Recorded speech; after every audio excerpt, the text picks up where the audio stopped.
नमस्ते, good evening everyone. मैं doctor विराज वोरा, आदर्श अहमदाबाद की वॉलंटियर आज एक बार फिर से जागते रहो सीरीज़ में स्ट्रेस मैनेजमेंट सेशन के दूसरे पार्ट में आप सबका हार्दिक स्वागत करती हूँ। I hope everybody is doing well और you are stable during this pandemic and lockdown. तो कल से हम स्ट्रेस की बात कर रहे हैं और कैसे तनाव हमारी लाइफ में बर्बादी लाता है, कैसे उसको भगाने का हम ट्राई करते रहते हैं, कैसे प्रॉब्लम से हम भागते रहते हैं।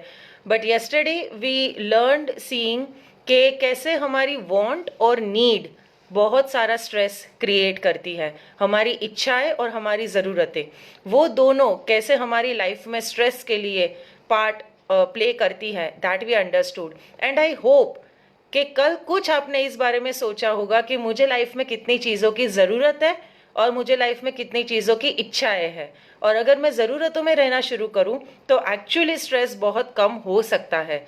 बहुत कम। ऐसा है कि पहले ऐसा लगता है कि बस 5 जोड़ी कपड़े चाहिए, उसमें कुछ ज़्यादा तो है नहीं।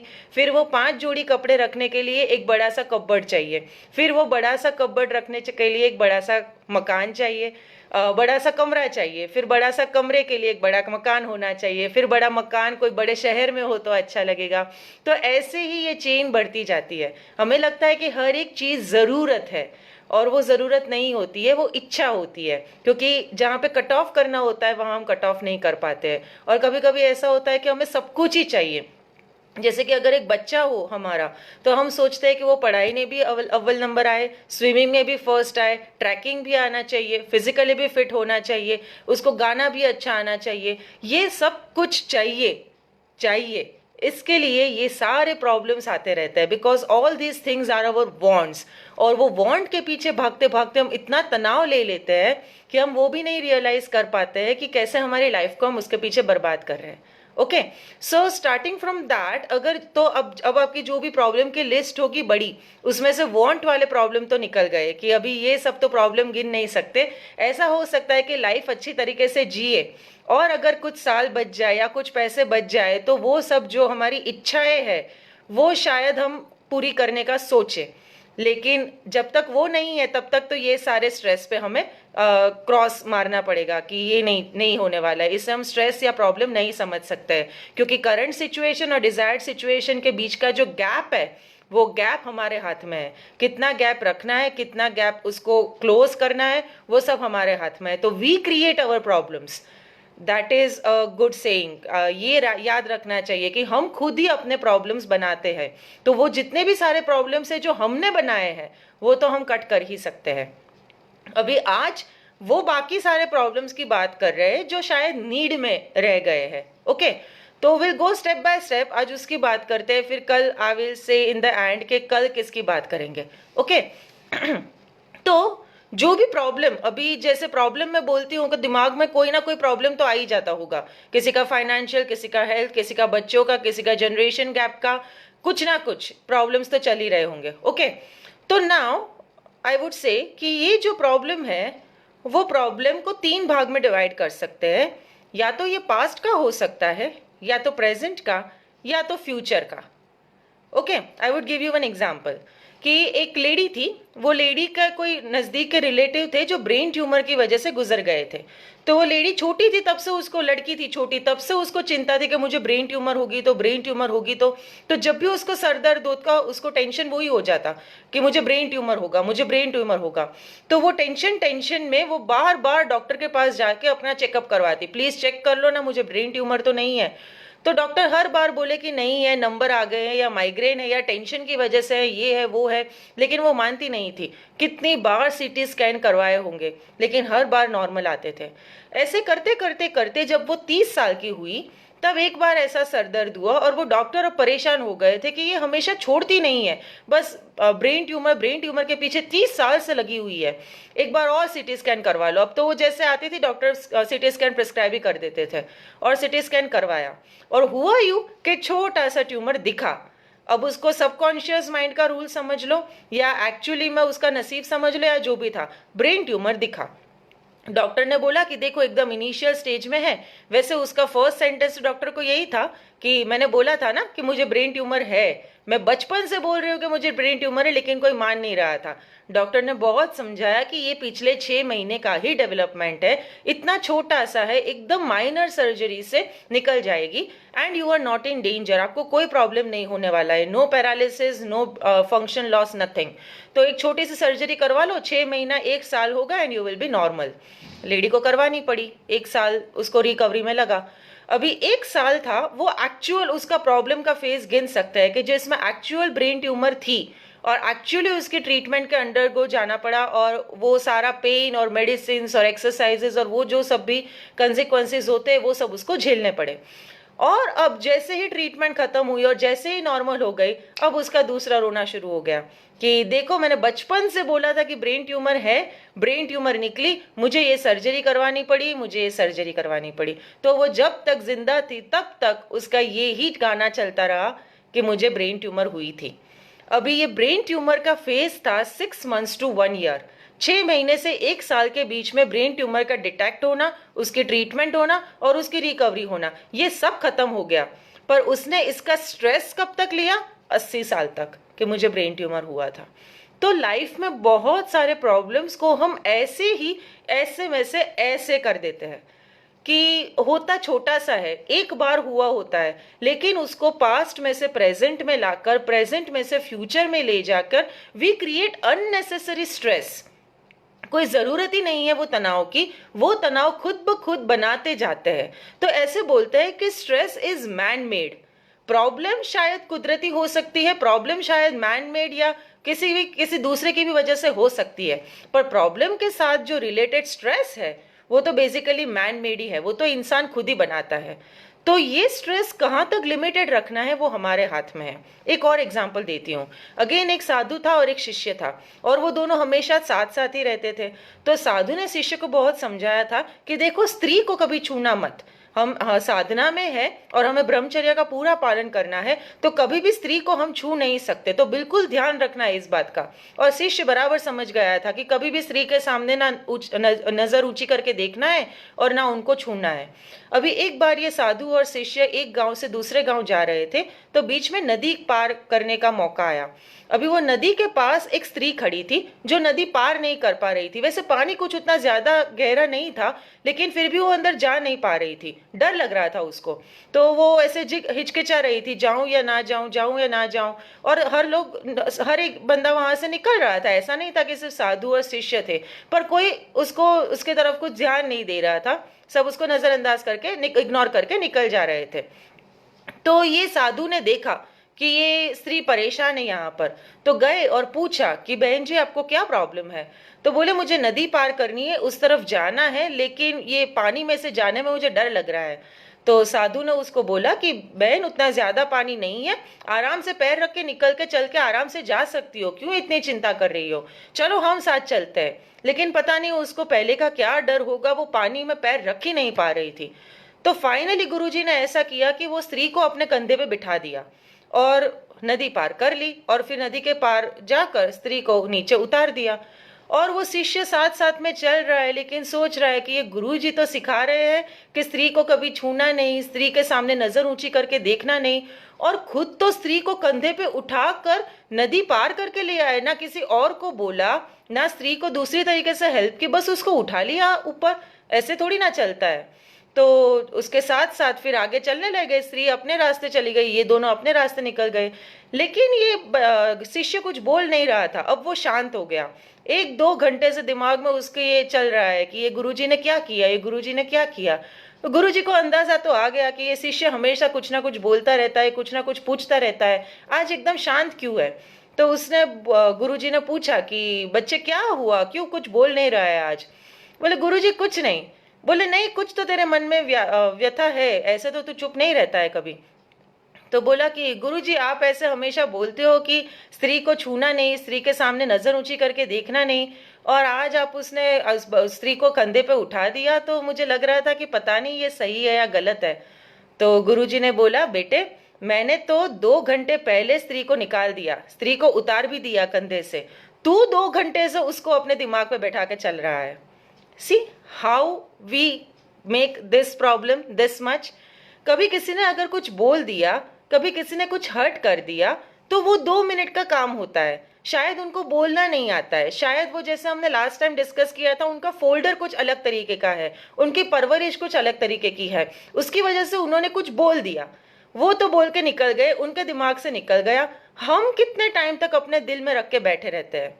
तो वो सारे पास्ट का प्रॉब्लम हम प्रेजेंट में लेकर आते हैं एंड उसको अननेसेसरी स्ट्रेस की तरह उसको बिठा के रखते हैं। किसी और का कुछ नुकसान नहीं होता, हमें ही होता है ब्लड प्रेशर, डायबिटीज, डिप्रेशन, गुस्सा, फ्रस्ट्रेशन और जो सारी बीमारियां इसके साथ लगी रहती है। ऐसे बोला जाता है कि 80% बीमारियां पहले दिमाग में होती है सोच के रूप में और फिर अपने शरीर में आती है। ओके, तो ये सारी बीमारियां ऐसे हम पास्ट से प्रेजेंट तक लेते आते हैं। One more example I would give, because really I really want today कि आप वो सारे पास्ट को भूल जाओ और प्रेजेंट में ऐसे जीने लगो कि एटलीस्ट पास्ट की वजह से तो स्ट्रेस क्रिएट ना हो, and then we will talk about future.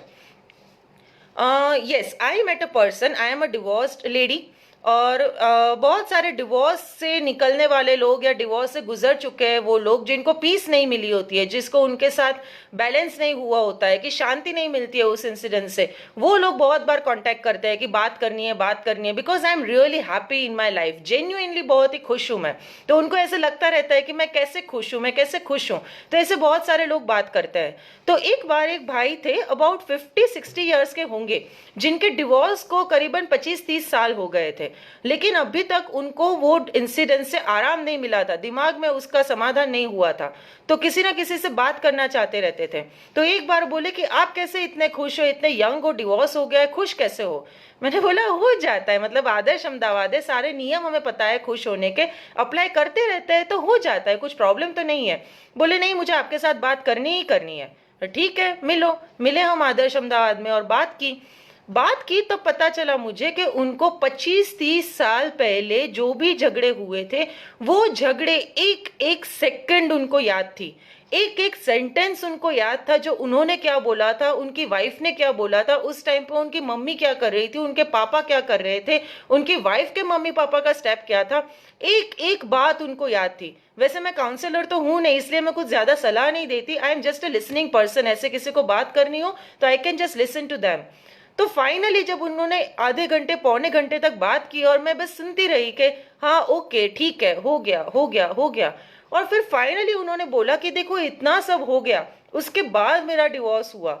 आपके लाइफ में भी क्या इतना सब हुआ था, उसके बाद आपका डिवोर्स हुआ था, या सिर्फ मेरा ही पेनफुल था? मैंने बोला देखो, सारे डिवोर्स की एनाटॉमी तो एक ही होती है कि पहले लोग मिलते हैं, फिर झगड़े होते हैं, फिर पेरेंट्स इन्वॉल्व होते हैं, फिर झगड़े बड़े हो जाते हैं और फिर अलग हो जाते हैं। वैसे मेरे लाइफ में भी ऐसे सब झगड़े हुए थे, बट समहाउ रिसेंटली हुई, मतलब 25 साल अगर उनको हुए हैं तो 3 साल मेरा तो बहुत ही कम टाइम है। मुझे याद नहीं है एग्जैक्टली कि कौन सी बात पे कैसे झगड़े हुए थे और एग्जैक्ट वर्ड्स किसने क्या बोले थे। वो मुझे हर झगड़े का I can not make it out, मैं उनकी टाइमलाइन नहीं बना सकती हूँ, because I have stopped revising. मैं बार बार उसको रिवाइज नहीं करती हूँ, जबकि उनको जो भी मिले उनके साथ यही सब बातें रिवाइज करने की आदत थी। तो अगर हम एक की एक कहानी बार बार सुने तो लगता है कि अरे यार ये तो पुरानी कहानी है, सुन ली है। अगर एक का एक जोक दूसरी बार सुन ले तो ऐसा लगता है कि हंसी भी नहीं आती, ये जोक तो सुना हुआ है, पता है एंड में क्या होने वाला है। तो एक का एक दुखड़ा रोते हुए हमें क्यों बोर नहीं होता है? क्यों हमें इतना पसंद है कि अपनी दुख की कहानी किसी के भी सामने उतनी ही लेंथ में, उतनी ही आराम से गा ही सकते हैं, घंटों तक गा सकते हैं कि मेरे साथ ये बुरा हो गया, वो बुरा हो गया। Okay, so my question to you today, आपकी जिंदगी में कोई भी ऐसा बंदा है यहाँ पर जिसकी जिंदगी में ऐसा हुआ हो कि एक के बाद एक के बाद एक के बाद एक कोई ना कोई प्रॉब्लम चालू ही रही हो? कभी हेल्थ की वजह से, या कभी फैमिली की वजह से, या कभी बच्चों की वजह से, या कभी फाइनेंशियल रीजंस की वजह से। कोई भी ऐसा बंदा है यहाँ पर कि हाँ मेरी लाइफ में ऐसा रहा है कि कुछ ना कुछ तो चलता ही रहता है? आप में से कोई है ऐसा? Just say yes. Don't tell me the problems कि problems क्या है, because this is a public platform, you might not want to discuss all your problems here openly, but you can just write कि हाँ मेरी life में ऐसा हो रहा है, yes or no, yes or no, that's it.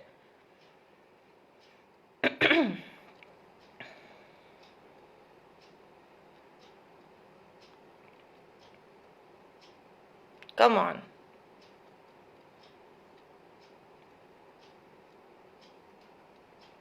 Must be thinking कौन से problem. Okay, Ami ben yes, Meenakshi ben no, Tarun bhai okay yes,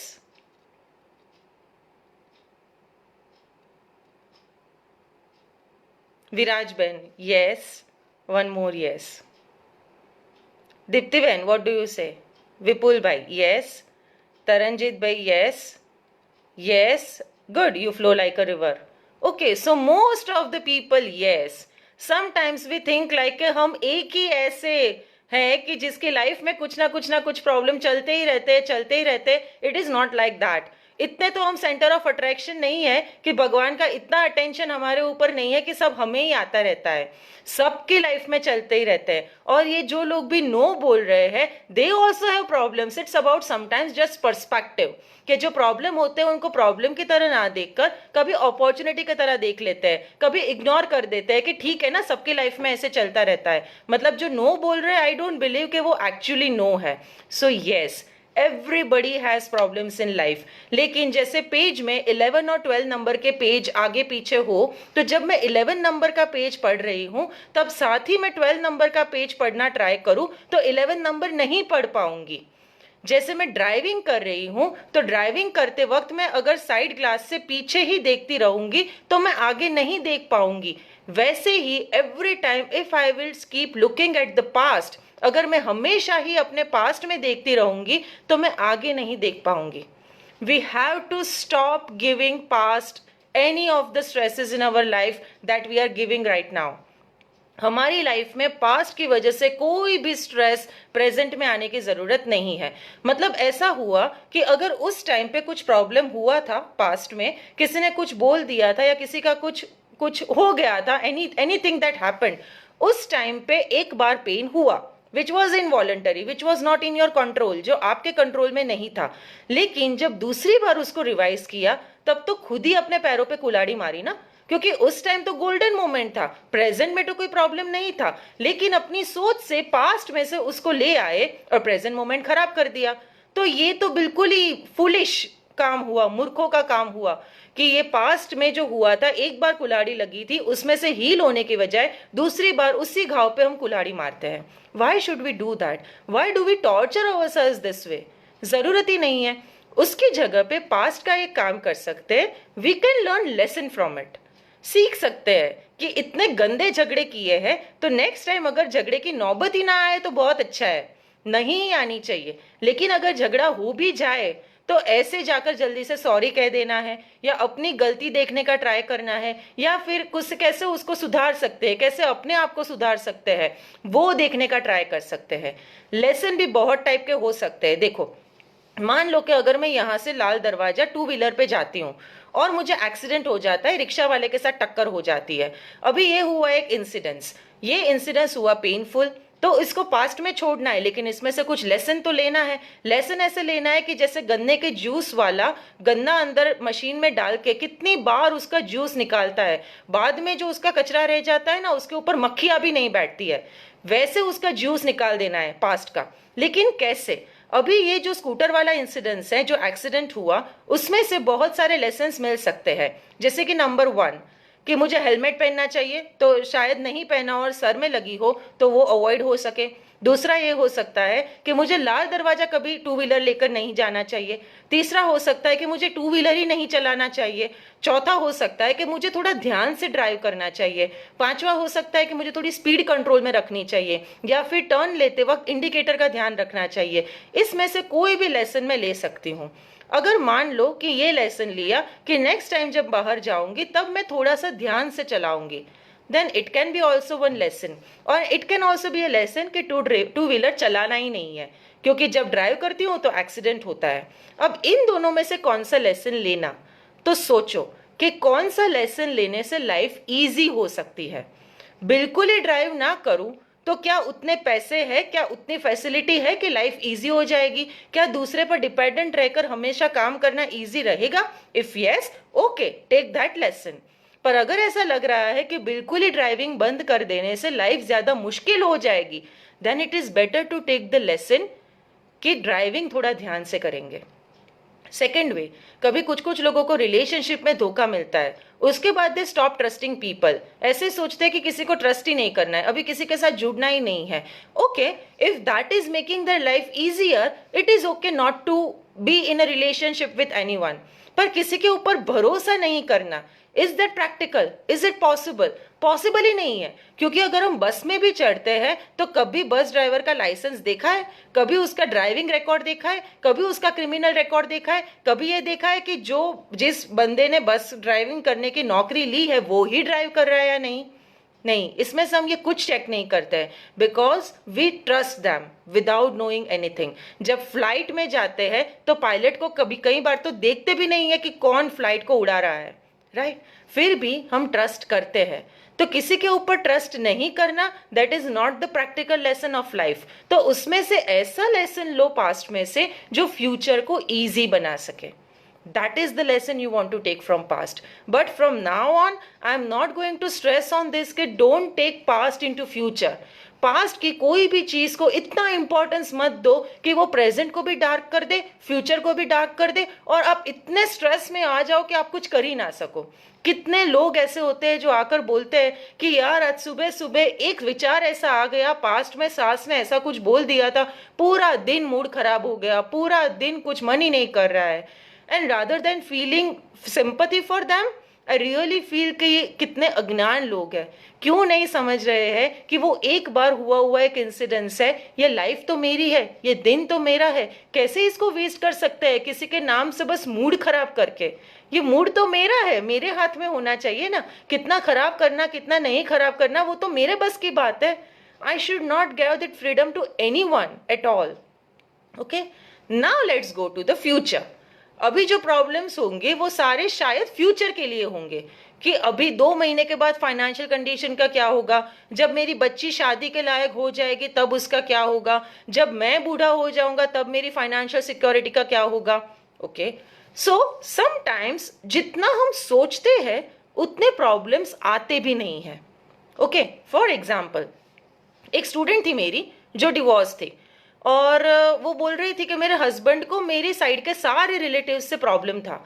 तो जब मेरे मामा के बेटे की शादी आने लगी तो मुझे टेंशन होने लगा, मतलब उसके लिए लड़की देखना शुरू किया था, और टेंशन आने लगा कि इसकी शादी फिक्स हो गई तो ये शादी में मैं कैसे जाऊंगी, ना किसी को बता सकती हूँ कि मेरे हस्बैंड का ये प्रॉब्लम है, और ना खुद जा सकती हूँ, अकेली तो मैं जा नहीं सकती, तो मैं क्या करूँ. अभी उस मामा के लड़के को लड़की मिले और ये शादी की कोई भी बात हो, वो सब तो दूर की बात है, उससे पहले तो इसका डिवोर्स हो गया. मतलब जिस चीज की वो इतनी चिंता करके मरी जा रही थी वो सिचुएशन तो लाइफ में आई ही नहीं. एक बच्ची जब पैदा हुई तब से उसकी मम्मी को टेंशन था, तनाव था कि उसके गहने कैसे बनाएंगे, शादी की तैयारी कैसे करेंगे, कितना सोना देंगे, कैसे कहाँ से पैसे लाएंगे. हुआ यूं कि लड़की भाग गई, कुछ शादी ही नहीं हुई, ना कुछ खर्चे की चिंता, कुछ भी नहीं हुआ. Of course that was not the happy incidence for the mother, कि उन्होंने ये सोचा भी नहीं था कि लड़की कुछ ऐसा कर लेगी, बट एटलीस्ट वो पूरी लाइफ के जो 20 साल टेंशन लेकर घूम रही थी कि मैं कैसे पैसे इकट्ठा करूंगी, उसकी तो नौबत ही नहीं आई. तो फ्यूचर में इतना ज्यादा मत सोचो कि पता ही ना हो कि वहां तक हम पहुंचेंगे या नहीं, कुछ करेंगे या नहीं. कितने सारे स्ट्रेस हम वो ही लेकर बैठ जाते हैं कि जिसकी एक्चुअली सिचुएशन 20, 22, 25 साल के बाद भी आए तो आए, वी मे नॉट नो. जब अभी बच्चे अगर 5-6 साल के हो, डू यू और आई नो कि 25 साल के बाद वो कहाँ होंगे, हम कहाँ होंगे, इस दुनिया में भी होंगे या नहीं होंगे. उतनी बात का इतना टेंशन लेकर क्या करना. और चलो मान लो कि कुछ नजदीक के फ्यूचर का है कि अगर पैसे खत्म हो गए तो, 2 महीने के बाद भी लॉकडाउन नहीं खुला और नौकरी चली गई तो, अगर बीमारी लग गई तो, कोरोना ही लग गया तो, ये हो गया तो, वो हो गया तो. Okay, these are real concerns के हो सकता है इसमें से कुछ भी एक्चुअली नियर फ्यूचर में हो सकता है. So what can we do? We can prepare for that rather than taking tension for it. क्योंकि टेंशन करने से क्या फायदा, बट प्रिपरेशन करने से फायदा है. अगर डर लग रहा है कि कोरोना इन्फेक्शन लग गया तो this is the time to build up the immunity. अगर डर लग रहा है कि नौकरी चली गई तो सोच ही लो कि नौकरी चली गई, अब क्या ऑप्शंस है, सोचना शुरू कर दो. Start working towards it. अगर नौकरी या इंडीड में अपना रेज्यूमे अपलोड करना है तो कर दो, उसके टूवर्ड्स काम करने लगो। अगर ऐसा लग रहा है कि सेविंग्स बिजनेस है और सेविंग्स 2 महीने में खत्म हो जाएंगे तो क्या करेंगे? तो फिर अपनी लाइफस्टाइल को सुधारना आज से शुरू करो कि अगर कोई चीज 50 रुपए की आ रही है और उसकी जगह पे 20 रुपए में काम चला सकते हैं, तो let's plan for the future and let's try to be prepared for that. In fact Bharat sir तो यहां तक बोलते हैं कि अगर ऐसा लग रहा है कि बिल्कुल ही रोड पर आ जाएंगे तो ऐसे ही जीना शुरू कर दो। एक दिन प्रैक्टिस तो कर लो कि चलो रोड पे आ गए, पैसे ही नहीं है तो पैसे के बिना अगर एक दिन निकालना पड़े तो निकाल सकते हैं। अगर ऐसा लग रहा है कि एसी अफोर्ड नहीं कर पाएंगे तो एटलीस्ट 2 घंटे तो रात को एसी बंद करके सोने का ट्राई करें। थोड़ी तो अपने आप को तकलीफ देना शुरू कर दे, ताकि वो जो टेंशन हो रहा है कि वो प्रॉब्लम आ गया तो वो प्रॉब्लम आ गया तो, अगर ऐसा कुछ लग रहा है तो जब वो आए तो धक्का ना लगे। We can be prepared for that. और जैसे ही प्रिपरेशन शुरू होगी, एक भैया थे, उनको एक घर देखना था, घर लेना था, और घर लेने के लिए रोज टेंशन करते कि घर नहीं मिल रहा है, घर नहीं मिल रहा है, घर नहीं मिल रहा है। पता चला कि ना वो ब्रोकर को कांटेक्ट कर रहे थे, ना वो न्यूज़पेपर में ऐड देख रहे थे, उनको बस समहाउ ऐसे लग रहा था कि घर मिल जाएगा और नहीं मिल रहा है। ऐसे तो होता नहीं है ना। Yes, we might laugh at it right now, but most of the time हम ऐसे ही करते हैं। हमें दिखता है कि अगर इस तरीके से लाइफ जीते रहेंगे तो बहुत ही नजदीकी फ्यूचर में हेल्थ के प्रॉब्लम्स आ जाएंगे। ऐसे ही लाइफ जीते रहे तो बहुत ही नजदीक के टाइम में सेविंग्स खत्म हो जाएगा। पर somehow we have this security कि कुछ ना कुछ कहीं ना कहीं से हो जाएगा, and we don't take concrete steps towards it. Prepare ही नहीं करते हैं वो सिचुएशन के लिए, और वो सिचुएशन जब आती है तब फिर सहन नहीं कर पाते और फिर हो जाता है depression, suicide, heart attack and all the things that should not happen. तो why not to prepare for that? तो जिस बात की चिंता हो रही है फ्यूचर को देखकर, उसके लिए प्रिपरेशन करने का टाइम भी अब भी है। तो learn the lesson from the past, तो उसको स्ट्रेस खत्म कर दो। एक मेरी फ्रेंड थी जिसने किसी अपने फ्रेंड को प्रपोज कर दिया, बहुत ही उसका अच्छा फ्रेंड था और बहुत टाइम से वो दोनों की फ्रेंडशिप थी। हम लोगों को भी ऐसा ही लग रहा था कि वो दोनों की शादी हो जाएगी। और एक दिन उस लड़की ने उस लड़के को पूछ ही लिया कि क्या शादी करेंगे, हम लोग डेट करें? और लड़के ने बोला कि नहीं, मैंने तो ऐसा सोचा ही नहीं है, मैं तो सोच रहा था कि हम दोनों फ्रेंड्स ही है, तो मैंने तो तुम्हारे लिए कभी ऐसे सोचा नहीं है, आई एम सॉरी, बट मैंने तो अपनी बहन की तरह या ऐसे कुछ तुम्हें देखा है। लड़की को धक्का लगा, थोड़ी सी एम्बेरसमेंट हुई कि क्या ये फ्रेंडशिप अब चेंज हो जाएगी, क्या ये बोल के मैंने कुछ गलत कर दिया। तो उसने वो लड़के को ही बता दिया कि देखो ये ऐसा है कि अब थोड़ा ऑकवर्ड हो गया, क्योंकि मैंने तुम्हें ये बता दिया और तुम्हें ऐसा लगेगा कि मैं तुम्हारे पीछे पड़ी हूँ और तुम्हें तो कोई मेरे लिए फीलिंग्स ही नहीं है। लड़के ने बोला क्या बात कर रही हो, ये पास्ट की बात हो गई, मैं तो भूल भी गया, 5 मिनट पहले का था, तुमने कुछ पूछा, मैंने ना बोला, इट्स ओवर, अभी हम फ्यूचर में इसकी बात नहीं करेंगे, खत्म। सो सिंपल है ना, कि एक 5 मिनट में बात हुई। अभी चाहते तो वो दोनों ही लाइफ टाइम ऑकवर्ड रह सकते थे कि एक फ्रेंडशिप इस तरह से कोई भाई की तरह देख रहा था और कोई देख रहा था बॉयफ्रेंड की तरह, ऐसे गड़बड़ हो गई और एक ही सेकंड में, एक ही सेंटेंस से वो खत्म हो गया। तो जब ये पास्ट में लेसन लेने की अंडरस्टैंडिंग होती है तो स्ट्रेस बहुत कम हो जाता है। वैसे ही जैसे ही फ्यूचर के कोई भी टेंशन हो उसके लिए प्रिपेयर करना शुरू कर देते हैं तो भी टेंशन कम हो जाता है। ऐसा ही एक प्रॉब्लम सॉल्विंग का सेशन था जो भरत सर ले रहे थे, और मैं और मेरे एक दूसरे सीनियर ट्रेनर, हम दोनों साथ साथ में बैठकर पढ़ रहे थे। और उस टाइम पे सर ने बोला कि एक प्रॉब्लम लिखो और उस प्रॉब्लम के बारे में सोचो कि क्या कर सकते हो उस प्रॉब्लम के बारे में। तो उन्होंने अपने नोटबुक में लिखा था कि मुझे टेंशन हो रहा है कि जब मेरी बेटी बड़ी हो जाएगी तो उसके लाइफ में जो प्रॉब्लम आएंगे उसको मैं कैसे झेल पाऊंगा, उसकी लाइफ में जो पेन होगा वो मैं देख पाऊंगा या नहीं। तो फिर सर ऐसे बोल रहे थे कि हर प्रॉब्लम अगर फ्यूचर में है तो आप कुछ ना कुछ तो कर सकते हो, लेकिन उन्होंने ऐसे सोचा कि नहीं, इसमें तो कुछ नहीं कर सकते, because that also takes wisdom to decide कि इसमें हम कुछ कर सकते या नहीं कर सकते। देर आर सम प्रॉब्लम्स के जिसमें हम कुछ नहीं कर सकते, विल टॉक अबाउट दैट। तो उन्होंने मुझे बताया और बोले कि देखो ये प्रॉब्लम है तो मैं कुछ नहीं कर सकता। एंड आई सेड नहीं, आप कर सकते हो, क्योंकि आप उसका पेन खत्म नहीं कर सकते, आप उसके ट्रबल्स को रोक नहीं सकते, पर आप उसको मेंटली, फिजिकली, फाइनेंशियली इतना प्रिपेयर कर सकते हो कि कोई भी प्रॉब्लम आए वो स्टेबल रह सके। That you can do right now. वो बचपन से लेकर 20 साल तक आप करो, और फिर कोई भी प्रॉब्लम आए यू विल बी हैप्पी कि she is stable. You can be assured that she knows everything. उसको सब पता है कि एक स्टेबल होने के लिए उसको क्या करना चाहिए, और आप तो रहने ही वाले हो ना उसके सपोर्ट के लिए, आप कहाँ जा रहे हो। तो that is how you can plan for future. चिंता करने से कुछ नहीं मिलता, फिक्र में डूब जाने से कुछ नहीं मिलता, सर पे हाथ रखने से कुछ नहीं मिलता। बस सोचो पास्ट का है, प्रेजेंट का है या फ्यूचर का है। पास्ट का है तो लेसन ले लो, फ्यूचर का है तो प्रिपरेशन शुरू कर दो, प्रेजेंट का है तो कल मुझे मिलो। Okay, so I'm ending this session here. Tomorrow we are going to discuss about problems that are actually present in this moment, जो अभी हमारे ऊपर मंडरा रहे हो और आज के दिन में हमारे पास है, उसके लिए क्या करना है। Thank you so much. Please if you have any questions write them in your comments. अगर मेरी हिंदी में कुछ गड़बड़ हुई हो तो भी वो राइट करना, क्योंकि आई एम लर्निंग और मुझे सीख रहे अच्छा हिंदी सीखना है, तो it would be a great help. Okay, thank you very much, have a good night. Think about your past, present, future, कहाँ पे जा रहे हैं, क्यों हम स्ट्रेस ले रहे हैं, and will discuss more tomorrow. Thank you so much, good night, bye bye.